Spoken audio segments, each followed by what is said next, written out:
El día de hoy vamos a abordar el tema del ahorro. ¿Sabemos que debemos ahorrar un 10% o cuánto es el porcentaje indicado para tener un ahorro que sustente nuestro futuro o para qué ahorrar? Comenzamos.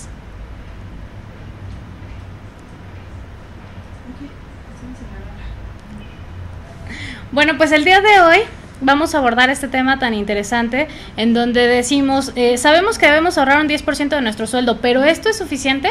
Para esto el día de hoy nos acompaña Aníbal Stringlo. Muchas gracias, Aníbal, por esta oportunidad de que te tengamos aquí y nos puedas compartir un poco o mucho de lo que sabes. No, bueno, pues más bien muchas gracias por invitarme, Nancy. Estoy aquí con mucho gusto y bueno, vamos a intentar platicar de algunos puntos importantes acerca del ahorro y bueno, que puedan ser de utilidad para la gente. Perfecto. Pues, ¿qué te parece si comenzamos?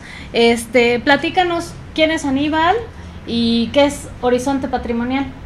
Hola, bueno, pues antes que nada me presento, Aníbal Stringlo. Soy egresado de la licenciatura en Relaciones Comerciales. Actualmente dirijo un despacho en planeación patrimonial. Lo que hacemos nosotros en el despacho básicamente es juntarnos una serie de profesionales. Buscamos prospectos para ayudarlos a su planeación patrimonial. Esto tiene que ver con platicar con qué es lo que quieren lograr, cómo lo quieren lograr, cuánto ganan, cuánto gastan, en qué invierten, cuál es su nivel de tolerancia al riesgo, y en base a eso hacemos recomendaciones para que puedan llegar más fácilmente a lo que se propone, obviamente siguiendo reglas de finanzas personales. Y hablando de finanzas personales o educación financiera, pues vamos a empezar con un concepto muy básico, el ahorro. ¿Qué es el ahorro, Aníbal? Porque a mí me dicen, tienes que separar una parte de tu sueldo, pero no me alcanza. No te alcanza, Nancy. No. Caray. Bueno, pues antes de entrar como un poquito en materia, bueno, la parte del ahorro tiene que ver con separar una cantidad de tu recurso, del dinero que ganas mensualmente, separarlo para una meta o para algo que tú quieras en un futuro. Ok. La primicia importante es justo lo que tú nos comentas. Normalmente la gente nos dice, no me alcanza el dinero, por lo cual no puedo ahorrar. Una de las cosas que hemos notado es que si tú no tienes perfectamente bien definido algo importante para lo que quieres ahorrar, nunca lo vas a hacer. Ok. La primera parte importante sería entonces ver cuál es el motivador de ese ahorro para ti. Y después de ahí vienen algunas otras cosas importantes, como por ejemplo, qué porcentaje es el adecuado, a partir de cuándo debemos de empezar a ahorrar, en qué tipo de instrumentos. Dentro del mercado hay muchísimas opciones. ¿Cuál es la correcta? Pues depende de muchos aspectos, ¿no? Sí. Antes de entrar al aire, Aníbal me preguntaba, bueno, ¿y tú cómo quisieras ahorrar? ¿No? Bueno, así más o menos fue la pregunta, ¿no? Sí. Y yo le dije, bueno, pues yo quiero que cuando esté viejita pueda tener un monto que disponer para que, como ya no voy a trabajar, ¿verdad? Voy a vivir de lo que ahorré durante mi trayectoria activa o mi jornada activa, mi tiempo activo se le llama, ¿no? Sí. Pues quiero un monto, ¿no? ¿Para qué disponer? Pero para eso tú tienes una estrategia, ¿no? Claro. Primero, déjame platicarte que una de las primeras cosas que nosotros hacemos es saber cuáles son tus metas. Claro. Normalmente la gente ahorra para las mismas cosas, es decir, no inventamos nada nuevo, no es el hilo negro ni mucho menos. Normalmente lo que hacemos nosotros es, primero, ahorrar, porque lo primero que queremos comprar es nuestra casa. Sí. Cuando somos hombres y jóvenes, lo primero que quieres es tu coche. Ok, ¿no? Sí. Después de ahí se derivan otras cosas, como por ejemplo la educación de tus hijos, también la parte de generar un negocio.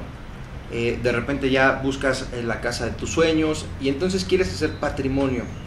Para nosotros la primera parte importante es ver qué es lo que hoy te mueve, lo que tú quieres, y después ponerle prioridad. Okay. ¿Por qué?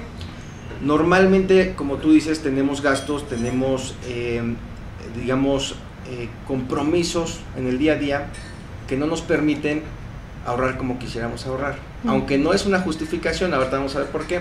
Pero lo primero para nosotros que es muy importante es ver qué es prioritario para ti. ¿Con qué quieres empezar? Claro, quieres coche, quieres casa, quieres educación, por supuesto. Pero ¿con qué quieres empezar? Ok. Bueno, pues y ahí determinas qué porcentaje es lo indicado para ahorrar. Claro. Primero déjame platicarte un poquito acerca de El control de gastos y un presupuesto. Que eso es básico, ¿no? O sea, para que yo pueda determinar un ahorro, necesito saber cuáles son mis gastos fijos, que no van a cambiar, y cuáles son mis gastos variables, que sí pueden modificarse, ¿no? Exactamente. De hecho, algo con lo que empezamos nosotros es hacer un control de gastos, justo porque, como tú empezabas, cuando arrancabas el programa, decías que el 10% era suficiente. El 10% es la primer primicia que la gente que escribe de finanzas personales recomienda. No es lo único que tenemos que ahorrar, pero hablan de un 10% porque es un 10% a largo plazo que va a significar que puedas generar patrimonio en un futuro, pero no empezamos por ahí. Lo primero que tenemos que hacer es un control de gastos donde se tiene que dividir en 3 factores importantes. Primero, tu gasto fijo mensual básico, es decir, cuánto tú necesitas para vivir. ¿Qué conceptos son los que nosotros tenemos que investigar en ese prospecto? Primero, lo que gastamos en alimentación, Ok. ¿no? Después, lo que gastamos en transporte, educación, salud y eventualmente si tenemos algún otro gasto que no pueda ser omitido, ¿no? Ok. Digo, a lo mejor si eres si por ejemplo en tu trabajo necesitas mucho el teléfono celular, bueno, pues es un gasto que tendrías que hacer constantemente, ¿no? Ok. Bueno, ya que nosotros detectamos lo que es el gasto fijo mensual básico, la siguiente pregunta es tu nivel de deuda. ¿En qué debes, no? ¿En qué gastas tu dinero? Y que eso es súper importante, Aníbal, porque Claro. yo digo, sí quiero ahorrar y voy a comprarme mi casa o mi coche, ¿no?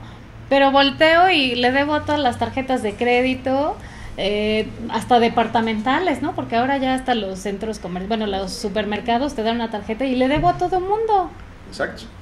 Y fíjate que hay una parte importante ahorita que tomas el tema de las tarjetas. Sí. Al final del día nosotros tenemos contacto con mucha gente y de muchos tipos y perfiles. Por ejemplo, desde la gente que gana mucho dinero y vive el día, hasta la gente que no gana tanto, pero es muy bien estructurada y tiene sus ahorros y sus tarjetas están en ceros, las utilizan como herramienta de servicio. Sin embargo, tiene que ver con cómo estamos estructurando ese nivel de gasto que te comento, ¿no? Exacto.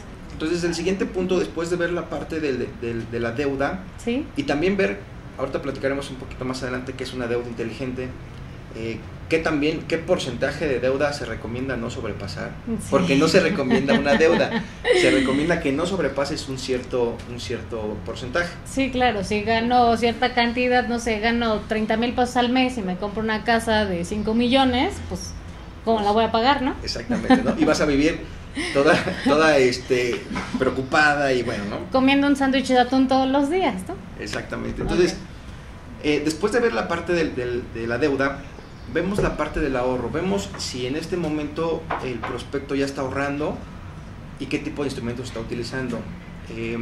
Uno de los problemas que tenemos que utilizamos instrumentos en el sistema financiero mexicano. Hay muchísimos instrumentos y todos son buenos, todos tienen su razón de ser.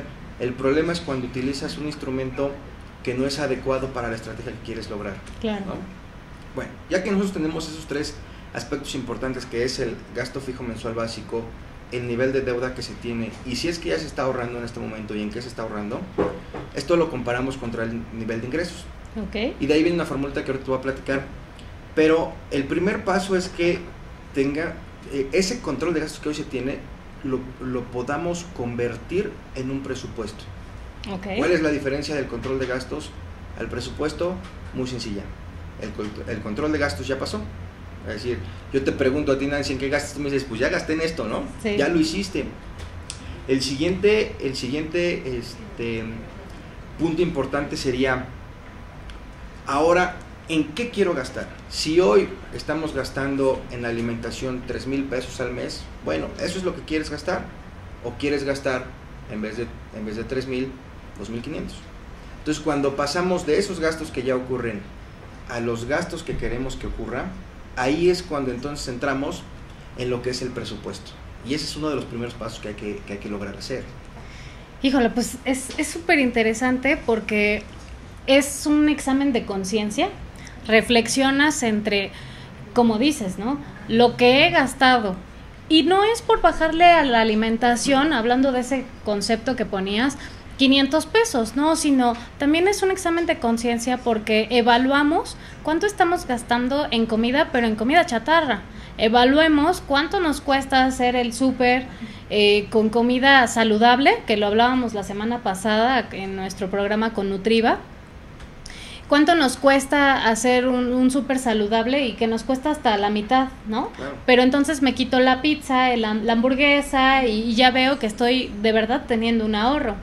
Además de otros gastos hormiga, ¿no? Que sí. El otro día hacíamos un ejercicio justamente de educación financiera y veíamos que entre el viene, el cerillo, ¿no? El que le dicen cerillo que nos embolsa las cosas, sí. Los estacionamientos, bueno, hemos pagado cuentas hasta de 20,000 pesos mensuales, ¿no? Y ya se hace un gasto. Pero bueno, vamos al primer corte de este programa con Aníbal Stringlo. Estamos hablando de la importancia del ahorro y cuánto se debe de ahorrar. Nos vemos en la siguiente corte. Gracias.